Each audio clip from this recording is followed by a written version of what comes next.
Okay, I just hit the record button. Okay, great. Thank you, everybody, for your attendance for June case reviews. We've got 4 cases, and I think some of them are pretty interesting. So this information, as always, is confidential, privileged, it's protected with the HIPAA law, and using it, distributing it, and discussing it outside of this organization is strictly prohibited. Moving on to case 1. So case 1 is of a 42-year-old male who had an interaction with a bull. The chief complaint was that he had penetrating blunt injuries from a goring by a bull. He was found to be alert.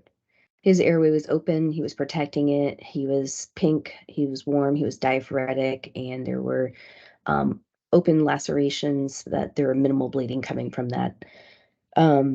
He had vital signs obtained shortly after patient contact with a heart rate of 130, a blood pressure of 106/60, a respiratory rate of 30. He was 136 kilos and presumably a GCS of 15 as there was a language barrier.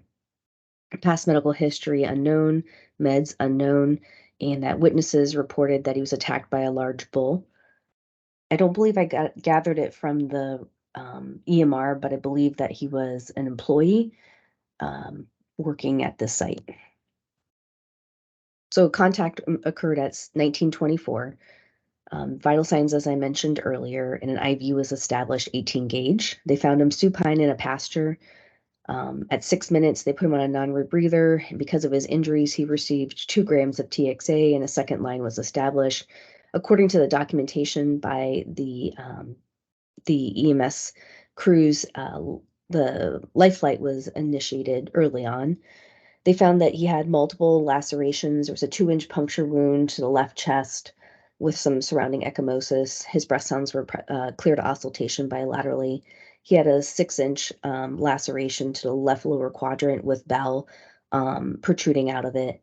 And then he had a 4-inch laceration to the right lateral back and a 1-inch laceration to the right thigh. CMS was intact in all 4 extremities. At 8 minutes, they administered sterile moist dressing over the bowel. And at 10 minutes, they did a sterile occlusive dressing over the chest wound due to concerns for a pneumothorax or a sucking chest wound.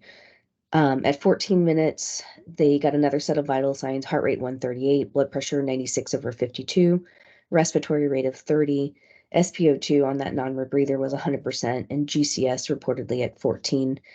They checked in with the ETA for life flight and realized that there was no notification if I understand correctly, that dispatch had not notified life flight that they needed them. So there was a 15-minute delay in activating life flight. At 18 minutes, they did a sterile occlusive dressing, I believe on the other wound, potentially the back. And at 23 minutes, they did another set of vital signs, heart rate 130, blood pressure 86/46, respiratory rate of 30, SATs of 99%, and they initiated spinal precautions. At 26 minutes, they initiated transport for the rendezvous, and at 30 minutes, they handed over to life flight. Anybody have any questions? So when reviewing this case and just the pre-hospital side of things, scene safety from, I believe it was from Mark, law enforcement had formed, at least this wasn't in the EMR, but I believe I was told that law enforcement created a line to, with their weapons drawn to ensure that EMS wasn't attacked by the bull as it was still in the pasture. And from my recollection, the bull was aggressive and they ended up killing it. They requested for helicopter EMS early on, IV access ×2 with a large bore with I think it was a 16 gauge. Yes. And then identification of multiple injuries as well as addressing those wounds, evisceration and potentially a chest wound, spinal precaution, serial vital signs. The only thing that I think that, you could consider, which is probably a moot point based off of scene time and what all was actually done, was that he could have gotten something for pain. So he was flown from the scene to Peace Health. In the emergency room, he was found to have the same wounds that were initially discovered by EMS. He was punctured in his back, his left chest, his left thigh, and he had a right abdominal evisceration. His systolic blood pressures with life flight were in the 60s, so he received a unit of blood. Of vital signs upon arrival to the emergency room was he was hypothermic at 35.7, heart rate of 139. After a unit of blood, his blood pressure was 97/55, and we don't have a documented initial triage respiratory rate, so I did not report that here. Spinal precautions were maintained, and he was intubated with rocuronium and etomidate. A chest X-ray was obtained to confirm ET tube placement depth. And then at 30 minutes, he was taken to the operating room where he underwent an exploratory laparotomy. He had a small bowel resection. He had an ileosteatocystectomy, and he had a closure of his right abdominal wound, right chest, left and right thigh, right flank irrigation. He's currently still admitted as of this morning, but just as I think it's like hospital day 20. But on hospital day 2, he was identified to have severe rhabdomyolysis. I believe I saw his CK, his creatinine kinase was in the 20,000 range. He wasn't urinating. He was in distributive shock. He had a central line placed and he was started on pressors. Hospital day 3, he underwent continuous renal replacement therapy because of worsening renal failure. He went back to the operating room for a washout, and they identified him as being a Jehovah's Witness on by his wife. Hospital day 5, he went to the operating room again for a washout, but he had a PEA arrest as they were inducing him to RSI. So they did one round of epi, got pulses back, and once he was stabilized, he went back to being induced and getting that washout. On hospital day 8, he had continuous renal replacement stopped, and then on hospital day 13, because of no improvement in his kidney function, he had a tunnel catheter placed, and he's still undergoing dialysis as of now. So, crazy case. I can't say that I've been involved or heard of any locally in places that I've been at. And we had just recently talked about eviscerations, I think a couple months ago. So I didn't think that that was a really great topic to cover here. And we could talk about rhabdo-induced renal failure, but I thought that the unique part of this is that he was a Jehovah's Witness and what that means and how that changes for management. So I don't have any religious affiliation or belief to change anybody's opinion, but just to make people aware of this belief in religion. So Jehovah's Witnesses ethical aspects around blood. There's a couple places in the scripture that talks about, and this is just one section, I think it was in the Leviticus, but they said, but flesh with the life thereof, which is the blood thereof, shall ye not eat. So the argument is that blood transfusions are equivalent to food, and that they refuse blood products as a sin um, dictated by the Bible, and that there's devastation when they do receive blood products because they feel like they've been taken advantage in their time of weakness, of unconsciousness or unresponsiveness or inability to decline blood products, as it's in direct violation of their belief system. So it depends on the Jehovah's Witness, their belief system. They refuse all whole blood, and some will refuse um, platelets or plasma or recombinant hemoglobin, but in general, across the board, whole blood products are not allowed. So the other thing is that their kingdom halls provide them with with this card and paperwork to fill out that can be found in their purse or in their wallet that indicates that they do not want any blood products.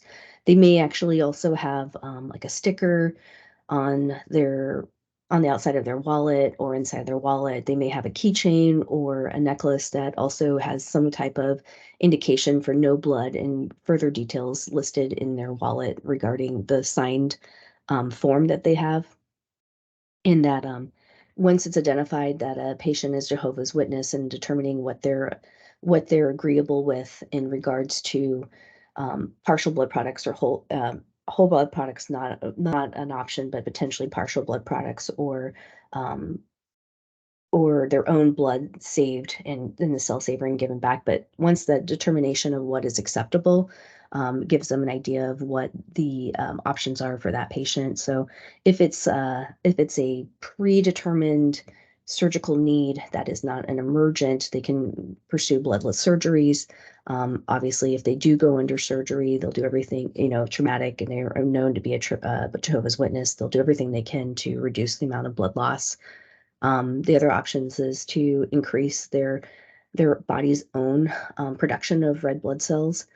That could be erythropoietin. It also could be hyperbaric chamber. I've had a patient who was postpartum hemorrhage with a very, very low hemoglobin that got transferred to our hospital as we had hyperbaric, and that helps when they dive them to increase their red blood production.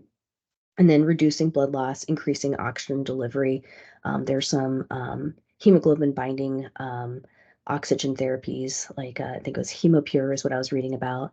And then decreasing oxygen consumption and avoiding iatrogenic anemia and hemodilution, so no excessive IV fluids, and reducing the amount of unnecessary blood draws.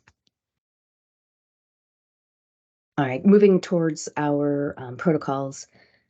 This is our trauma criteria in that this patient would have met red criteria. I don't recall if EMS had documented it red. I'm sure they did. I just may have overlooked it. But so reminder of what our criteria for red is: penetrating injuries to the head, neck, torso, and proximal extremities, which this patient had.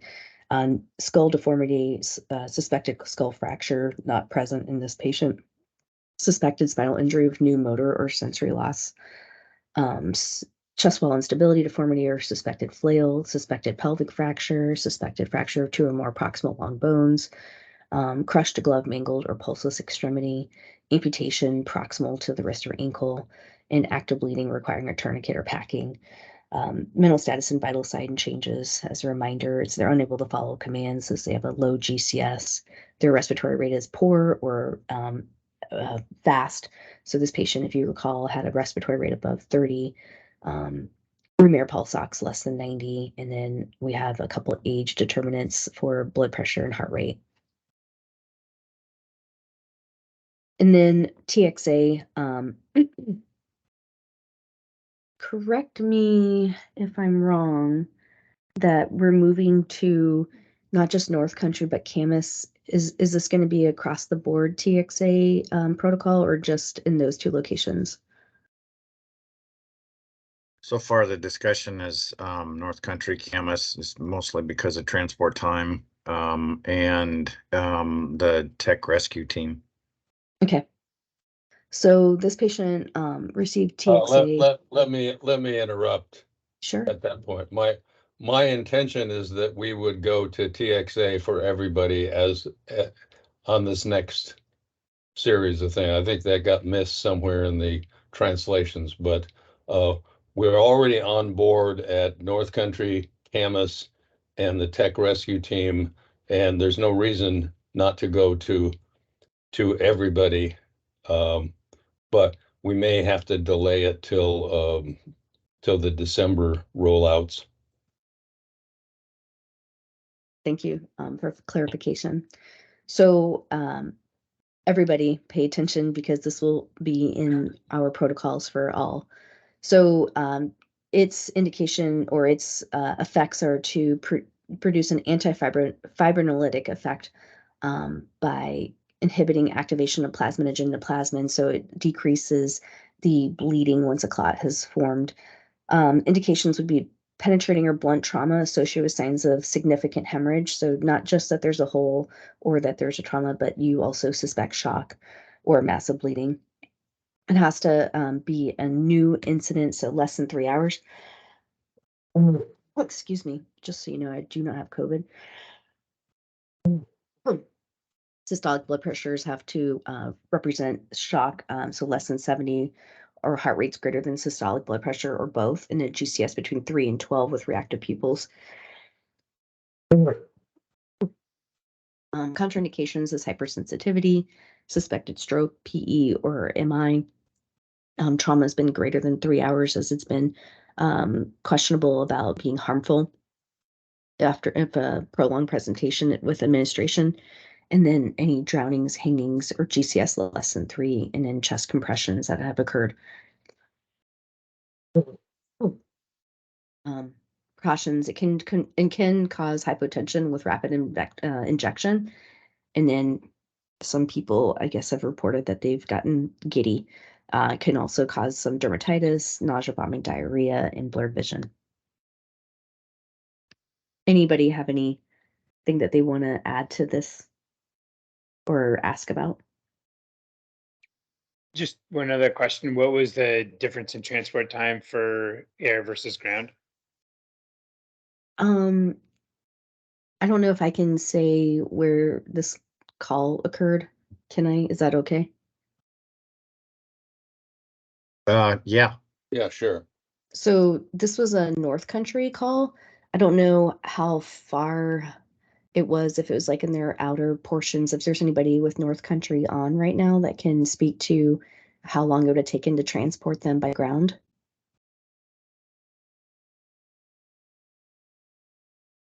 Or if they feel better to text it or type it in the chat. So I do this with our Lifelike calls, as I will take the location and sort of Google search time to transport to the destination, ground, and also take into consideration the time of day. And this was in the later afternoon, I believe. It was And this case saved them. This saved probably 5 to 10 minutes in transport via Lifelike, even with a 15-minute delay. One of the interesting things about this, and we're working with Cressa on figuring out what the issue was, is the delay was due to they did not get the correct message to activate Lifelike. They thought it was a standby request. So that explains the 15-minute delay. Got it. Thanks. So essentially, it would have been, they saved 10 minutes in flight, but they would have saved 25 minutes if they'd activated them appropriately. Yeah, potentially. Potentially. Dr. Gebel, I didn't notice, did you mention the dosing of the? It wasn't in the Yeah, actually. protocol, in that screenshot. Okay, it's good. Yeah, it's the new protocol, the updated protocol will have that dosing, and it's 2 grams given for an adult, 2 grams given. And it takes 10, 15 minutes to get that in.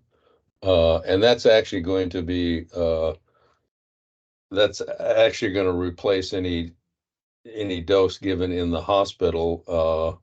And the hospital, the previous doses used to be a gram and then another gram given over a bolus. I mean, 1 gram given bolus and then another gram given over a slower infusion. And there's absolutely no evidence, and a couple of good papers that show that the dose, a 2 gram dose, is the appropriate dose, and given one time, doesn't have to be given again, and you don't have to worry about any any drips or anything like that. And it's as effective, perhaps more effective, because it's just given at one time and there's no downside whatsoever. So that actually, the hospital is going to alter their when they're using it primarily, they're going to give it as a single 2-gram bolus as well. I've been in correspondence with the trauma department, and that's how they're going to do it. Thank you for that.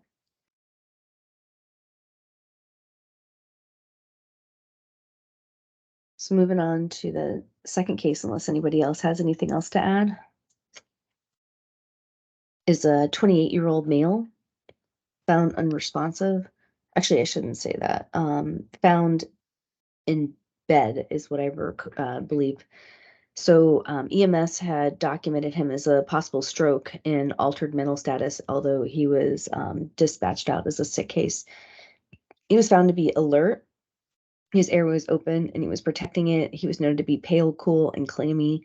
Vital signs were obtained shortly after patient contact, heart rate of 146, blood pressure not obtained, respiratory rate of 40, SpO2 of 94%, and end tidal 16. So just reviewing that, he's tachycardic, tachypnic, and he has a low CO2. Past medical history is unknown. He had a lot of drug paraphernalia documented in the electronic medical record around him. His medications were also unknown, and the story was that he was feeling sick since yesterday. He's been vomiting. He said that he was short of breath now for the last 4.5 hours and that he's been vomiting blood. This call occurred at 10:08 in the morning. He received 2 liters nasal cannula, and he was afebrile by fire's assessment prior to transporting ambulance arrival. Minute into the call, the vital signs as reported, and it's documented that fire was coaching him to slow his breathing down. At 16 minutes, as the patient was being extricated out of his house, he became unresponsive. First combative, then unresponsive. He had a transient bradycardia, and they had documented that he had a slight priapism. His right upper extremity had decorticate posturing, and his left upper extremity was flaccid, which I believe is what led them to consider possible stroke. He was placed. An NPA was placed in nasopharyngeal airway. His heart rate was documented as 108. Blood pressure and respiratory rate were not obtained, and he was hypoxic at 84%. At 17 minutes, an IV was established. At 18 minutes, they started bagging him. They did not get a heart rate, but they documented a blood pressure of 170 by palp, respiratory rate of 12, and a blood glucose of 345. At 26 minutes, another set of vital signs, still tachycardic, no blood pressure this time, and SATs of 79%. So 10 minutes earlier, they had indicated that he was 84%, so not getting better. And tidal now is 18. So they, in discussion between transporting agency and fire, decided to intubate him. They gave him 30 milligrams of etomidate, 150 of succinylcholine, and this is the intubation attempt.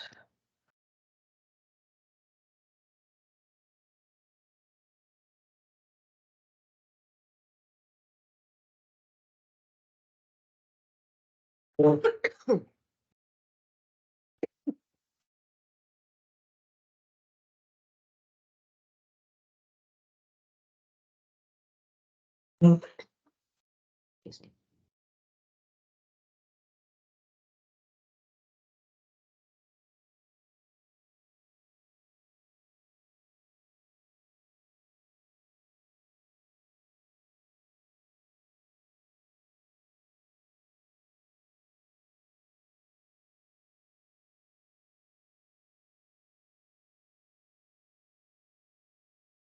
So just watching this, trying to get the blade more in the space in the vallecula so that you can lift up the epiglottis and get a better view. It's very hard to see the vocal cords. You can just see the terminates. There's no bougie on this ET tube. It's a very difficult view to intubate. Now they've repositioned. They have, looks like the blade is too deep. Now holding the epiglottis up itself. So although the view is a little better to visualize, it's also difficult. It's not optimal, and you're seeing that they're having difficulty with intubating. If they had a bougie, even not on the ET tube, it may be easier to fine tune maneuver that into the, in between the vocal cords. So they stop here and they come back here.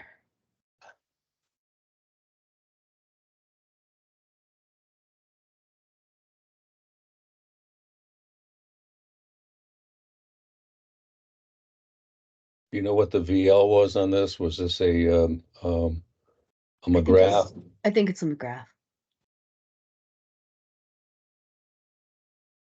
So difficulty in getting the view. Again, it looks like the epiglottis maybe picked up by the blade, and they have a bougie loaded this time. Like, not the, even though it's a better 50-50 view, it still looks like it's too high, and with the ET tube on the bougie, it's hard for them to do fine motor skills to get it up more superior. And remember that space behind the turbinates is the esophagus, or below this, so until you pop that bougie up, you're not going to place an ET tube in the trachea.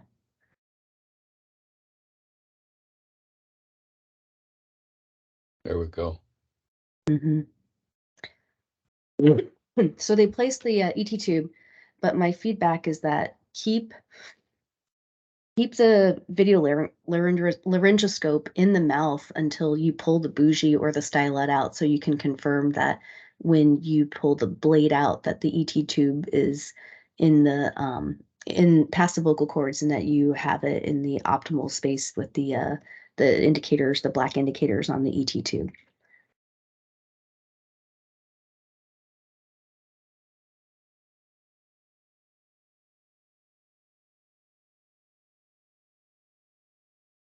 So, Did you count the total time on that? I did when I first reviewed it. I think it was a couple minutes. I think the first attempt was like 60 seconds, and then that was at 30 minutes into it, and then they tried again at 33. And they ventilated it in between, I take it, but Yeah. yeah, okay. At 34 minutes, another set of vital signs are obtained. Heart rate of 119, no blood pressure, and end tidal now 38. So you can see a remarkable change, probably related to underventilating for what would be suspected metabolic acidosis. Excuse me. At 37 minutes, he received 100 micrograms of fentanyl. So that's 4 minutes after intubation, and 10 milligrams of Versed. At 41 minutes, he had another set of vital signs, still tachycardic, no blood pressure, bagging at 12, SATs of 81%, end tidal now rising even more at 50. And then transport was initiated at 43 minutes. At 46 minutes, 12 lead was obtained, which appears to be lots of artifact, but from what I can gather, right axis, sinus tach, and intervals appear to be normal, no obvious ST elevation, although it's hard to tell with the baseline here.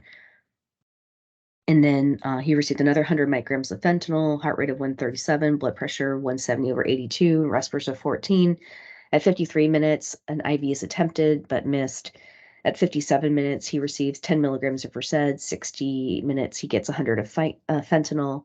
And at 61 minutes, another set of vital signs, still tachycardic, no blood pressure recorded in the last 11 minutes from the last one. And then respiratory rates 18, SATs 100%, and tidal 33, and he arrives at the hospital at 62 minutes. So in reviewing the pre-hospital side of things, the blood glucose, IV access, getting a 12 lead once airway management has been secured, but due to concern with the paraphernalia, young person, and overdose, to get that as soon as possible. Airway management using VL, post-intubation sedation, considering leaving the video laryngoscopy in until the bougie or the stylet is pulled out.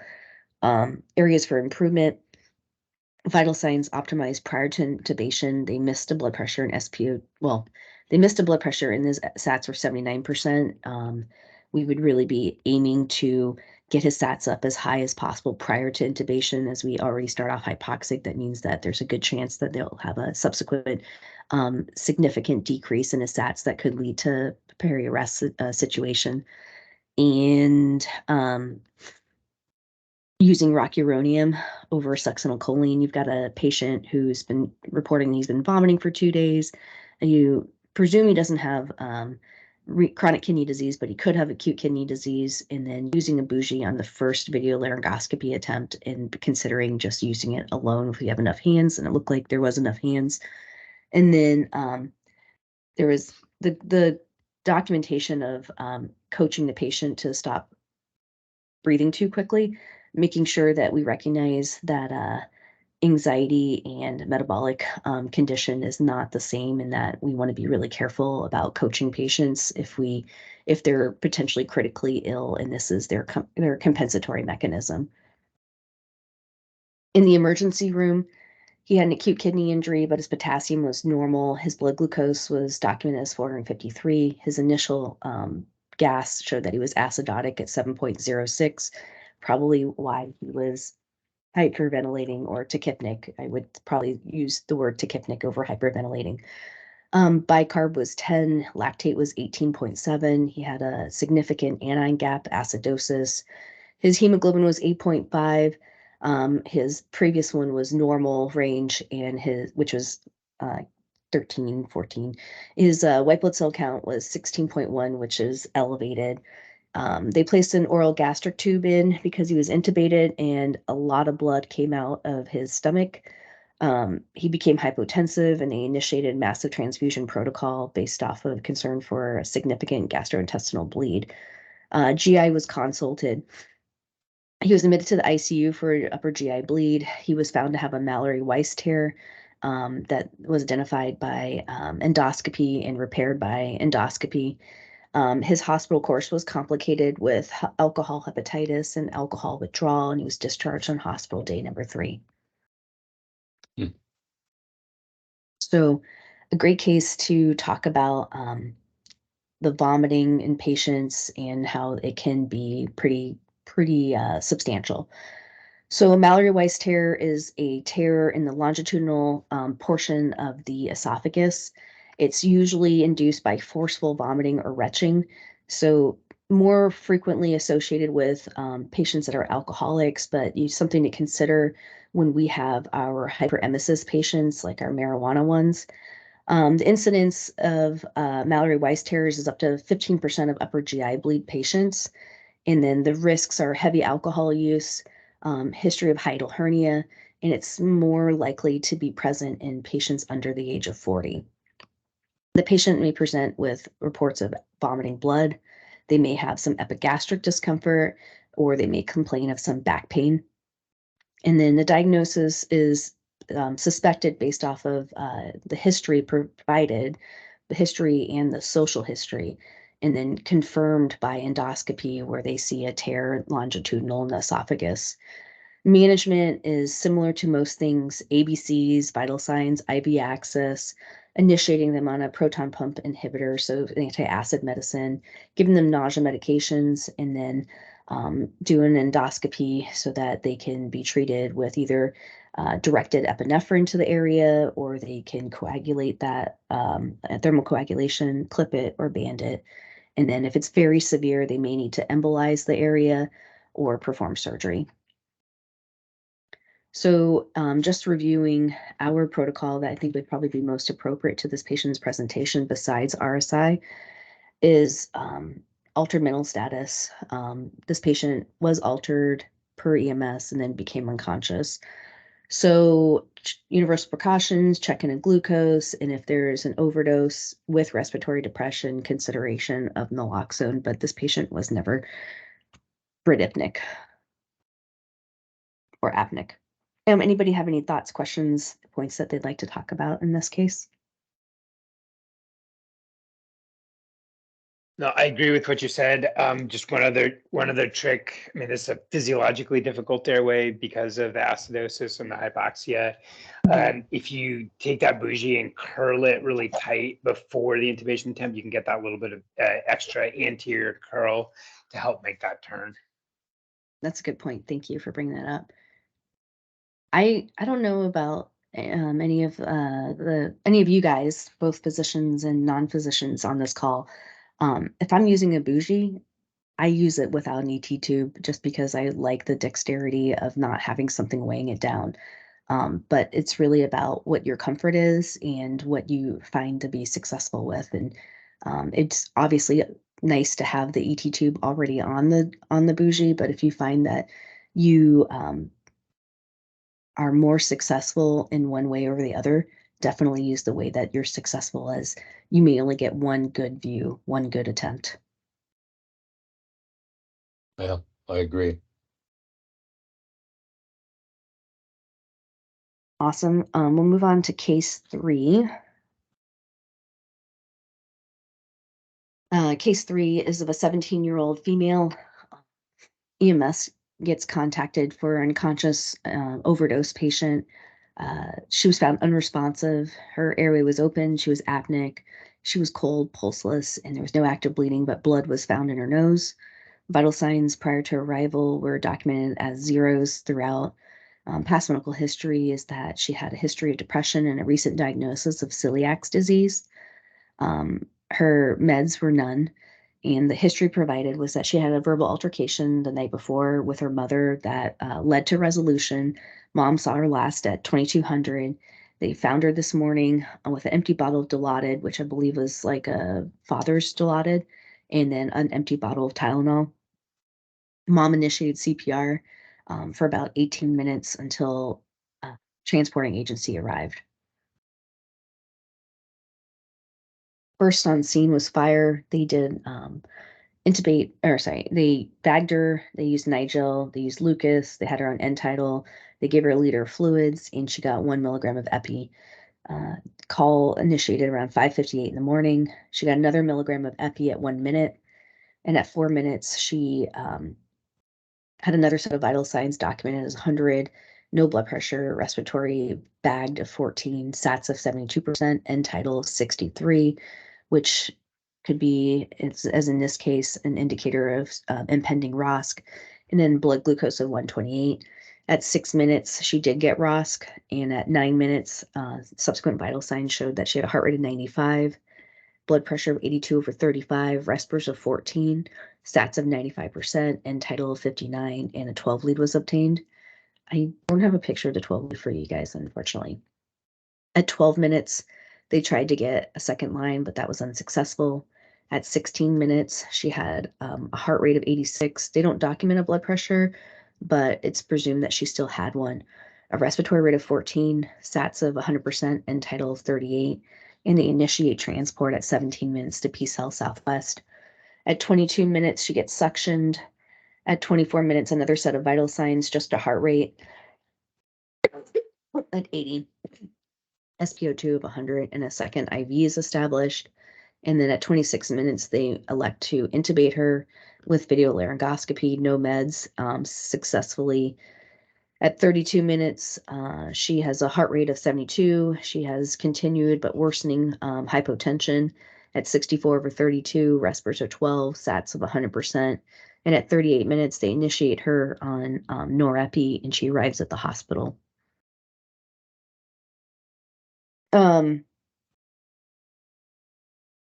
Anybody would not have gone to PCEP Southwest? Would anybody on this call have taken her to Children's, either probably Randall's? From No, okay. no. Because, first of all, this is a post-arrest. This is not trauma. Uh-huh. We don't take our non-traumas to Randall automatically. Uh-huh. No, I wanted to bring that up because, we have a protocol for trauma pediatrics. And although our pediatric patients do oftentimes if they're critically ill, get transferred out, I wasn't sure if there'd be debate on the fact that she was no longer in cardiac arrest, but my argument is that she's still pretty unstable for anyone to say that she's stable enough to go to a children's hospital. How old is she? 17. Yeah, well, 17 with a 17-year-old with a overdose cardiac arrest is basically, in my book, that's an adult. Yeah. So I just thought I'd bring that up as a debate portion. I think that this patient should go to the closest, most appropriate hospital, which at that point would be keeping her resuscitated and stabilized. Agreed. So in reviewing this case, early CPR, airway management, getting a blood glucose, IV access, getting a 12 lead, closest hospital. Areas for improvement is that it was documented that the mother had done CPR for at least, I think I said 18 minutes before the transporting agency arrived. So the downtime was close to 30 minutes, so potentially consideration of bicarb. And then the vital signs prior to intubation, if you recall, she was always hypotensive. And although they intubated her 20 or 15 minutes after the last set of vital signs that included blood pressure, it would be warranted to get a blood pressure prior to intubation and optimizing her vital signs prior to intubating, as this, even though you're not using meds, that the vagal tone of placing an ET tube could further compromise their stability. So not just IV fluids, but optimizing her blood pressure and her MAP prior to placing a laryngoscope in her mouth. And earlier management of hypotension. She was hypotensive ever since ROSC was obtained. Mm-hmm. Agree. So in the emergency room, she was hypotensive. She got IV fluids and norepi initiated. She was pretty acidotic. She had a pH of 6.72, bicarb of 11, PCO2 of 89. So 734, I think, is the normal range. So pretty low on her her acidosis. Her lactate was 13.6. Her Tylenol level came back as 83, which is high. She had a significant elevation in her anion gap to speak to how sick she was. Her urine tox was positive for opioids. She also had alcohol on board. She was in renal failure, and her potassium was high. Her liver enzymes were already elevated in the 5,000s. She was initiated on N-acetylcysteine because of her acetaminophen overdose, and she was transferred to the PICU at Randall's. At Randall's, she was on high-dose epi and norepi due to hypotension. She was oozing from her nose and her mouth, which was attributed to disseminated DIC, disseminated intravascular coagulopathy, I believe is what it stands for. She got 1 unit of FFPs. Her mother was at the hospital first, and she was told about how sick she is, both for her anoxic brain injury and potential for a liver transplant. Once the rest of her family arrived, they elected to make her comfort measures, and she passed away shortly after extubation. So I thought this was a good case to talk about acetaminophen. Acetaminophen is ubiquitous, over the counter. We use it for pain. We use it for anti-fever properties. And the therapeutic dose of it is 80 milligrams per kilogram in pediatrics per day.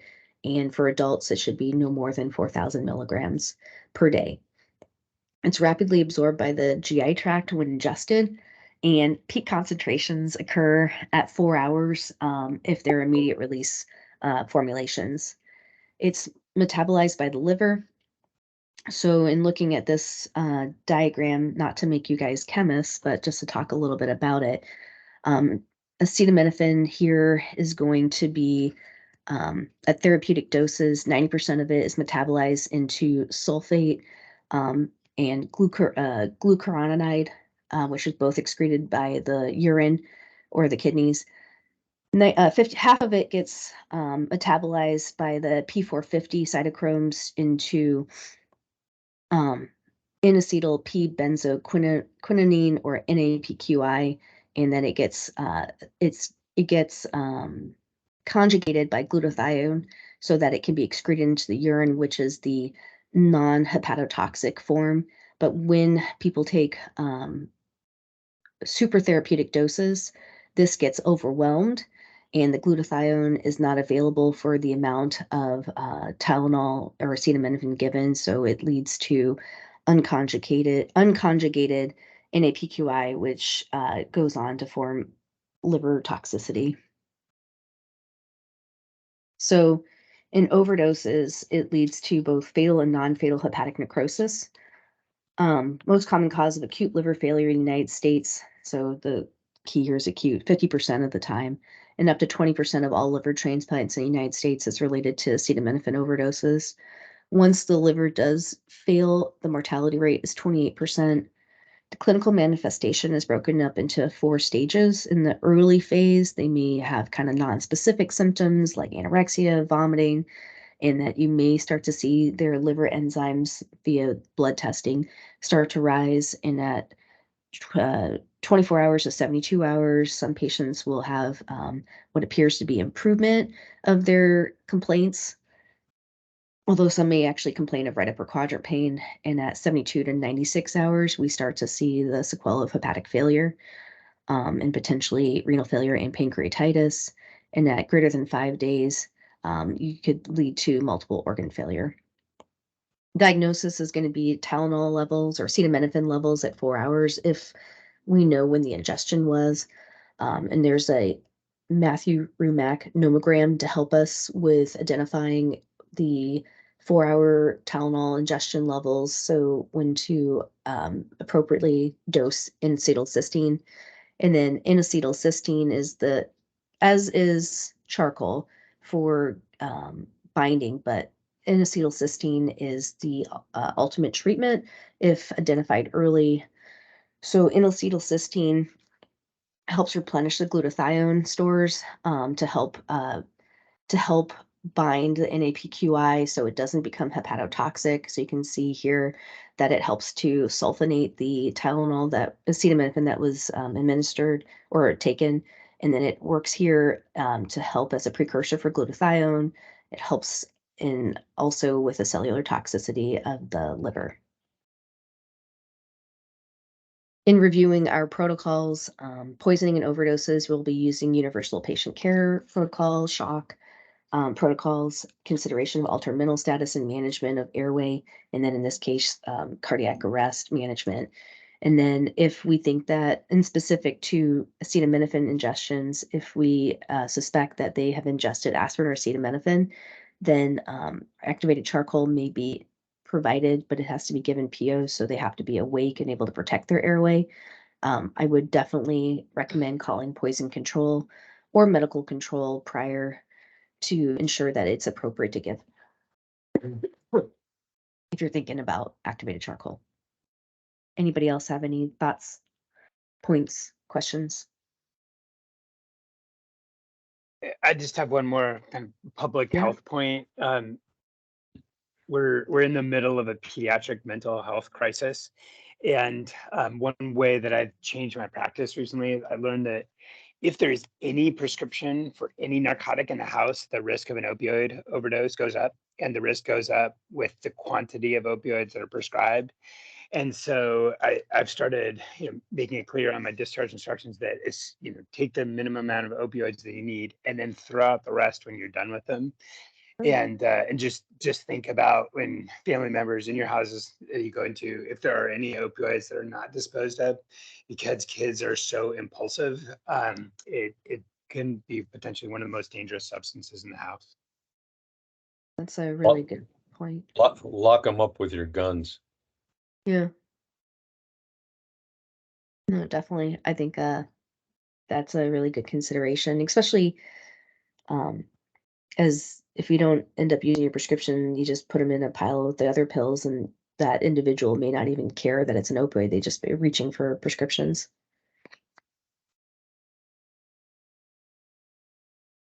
Thank you for that point, Dr. Mott and Dr. Whitmer. Last case 4, is of an 80-year-old female who was found on the ground. She was EMS was called for a near syncopal episode. When they got there, the patient was nauseated and was complaining of generalized weakness. She was alert. She was oriented. Her airway was open. She was protecting it. She was pink, warm, and dry. She was noted to have an irregular pulse, but no active bleeding. Vital signs were obtained by FHIR, noted to be a heart rate of 130, blood pressure of 135/68, respirators of 18, and SATs of 93%. The only history that is documented for past medical history is diabetes, but based off of her meds, she also has a history of hyperlipidemia, and she takes aspirin, atorvastatin, glipizide, and insulin. The history provided was that she was at the beach all day.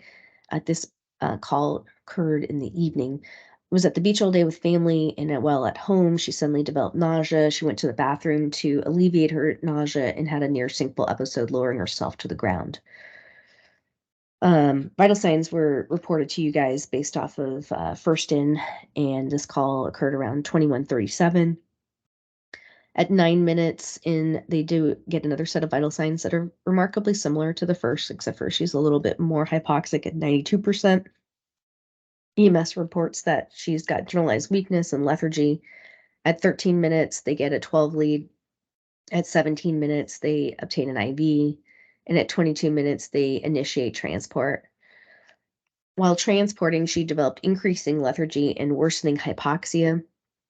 So vital signs now, heart rate 147, blood pressure is 194/123, no respiratory rates reported, SATs of 89%. She was placed in 4 liters nasal cannula. This change in her presentation was not updated on Pulsera. And at 31 minutes, she arrives at the hospital. So in reviewing this pre-hospital side of things, serial vital signs, getting an IV, 12 lead obtainment, and management of hypoxia, where we can improve, any cardiac patient should get a 12 lead less than 10 minutes. It was 13 minutes for her. Identifying her to be in atrial fibrillation is a important thing to determine, if, especially because she's in a rapid ventricular rate, is this her baseline? Does she not take her medications? Is she on thinners? They didn't check a blood glucose despite the fact that she's got a history of diabetes and she's increasingly more lethargic. The physical exam documented is nothing was reported, as in nothing was clicked. So make sure that you're careful about not only doing an exam, but documenting your exam. And then because there's nothing recorded, there was also no neuro exam recorded, and to update the hospital about any decline in your patient so that they can be appropriately prepared for you. In the emergency room, her AFib was determined to be new, and she was also found to have right-sided deficits. Her stroke scale was 6. Her labs were significant for potassium at 2.8. She was treated for a stroke. It was confirmed by MRI that she had a left frontal inferior cerebellar and a right cerebellar petechial hemorrhage and a right PCA, posterior circulating artery occlusion. They thought that all of her strokes were related to a cardioembolic, so she was started on aspirin and Pradaxa. She did meet our sepsis criteria with elevated white blood cell count, elevated lactate, and tachycardia and tachypnea. So she was initiated antibiotics, which she also completed a course of. Her blood cultures were negative, and they never figured out a source. They thought that her hypoxia, I don't remember seeing a CAT scan of her chest, but they thought her hypoxia was related to her sleep apnea and her obesity, and she was discharged on hospital day 4 with mild weakness on the right side, I believe. Yep. So, in speaking with the crew about this call, they said that the patient was very difficult to do an exam on, and they weren't aware that they didn't document the physical exam. So I think that maybe if this patient was a little bit more alert to do an exam on, maybe they would have identified her neurological deficits. But it's a good reminder about the potential complications of atrial fibrillation, even when it appears to be new. And we tend to think of it as just RVR, and we decide if we're going to shock them or give them diltiazem or watch them in the pre-hospital setting. So any of our patients that present with AFib, especially new, but also non-compliant AFibers, we should be looking for the potential complications of atrial fibrillation. So as a reminder, normal conduction, you have one impulse from the SA to AV node that gets conducted down the bundle of His. And so you have atrial and ventricular coordination. In AFib, you have multiple foci in the atria that are leading to inadequate filling and compression of the ventricles to allow for clot to form. So a lot of the complications of atrial fibrillation have to do with thrombosis. We assess the risk of thrombosis in atrial fibrillation patients by calculating their CHADS-VASc score. This patient's CHADS-VASc score was a 5, so that puts her at high risk, a 10% risk of stroke or TA or systemic emboli in the next year, which is considered the highest risk of the CHADS-VASc scoring. So they can have stroke, pulmonary embolism, or a clot that goes to an organ besides the brain or the lungs, like kidneys or whatnot, or mesentery.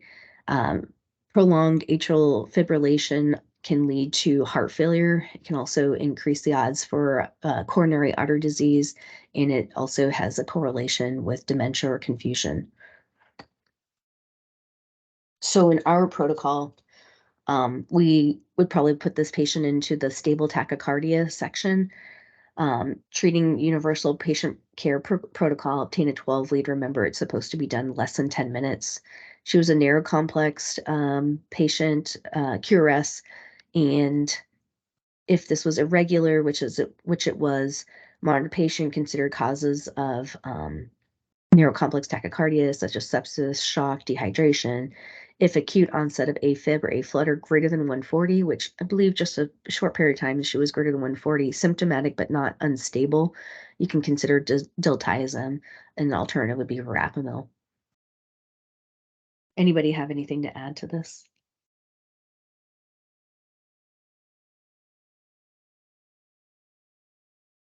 The reason I bring this case up is it's so important what we do in the pre-hospital setting in setting the stage for the patient throughout the hospital course, identifying the patient as not just being AFib, but also a new focal neurological deficit prevents any further care or assessment or diagnosis. And so doing a good job really translates to doing a good job in the pre-hospital setting really translates to continuing a good job in the hospital setting. All right, so in review, although he was not a matador, big animals are scary and don't trust them 100%, is what I have to say. Lots of forceful retching in younger people, especially if they have a history of alcohol abuse, can put them at risk for a GI bleed and potentially a Mallory-Weiss tear. Tylenol is mixed in with many medications, so not only should you be aware of what the therapeutic dosing for Tylenol is, but all the medicines that you take that might be contributing to your Tylenol ingestion. In that AFib, we look at it as chronic or we look at it as new. In every AFib patient that you, especially your new patient, but every AFib patient, you should not just be looking at their vital signs, but you should also be looking at their lung assessments and their neurological assessment to make sure that you don't have premature closure and missing the other potential complications of this condition.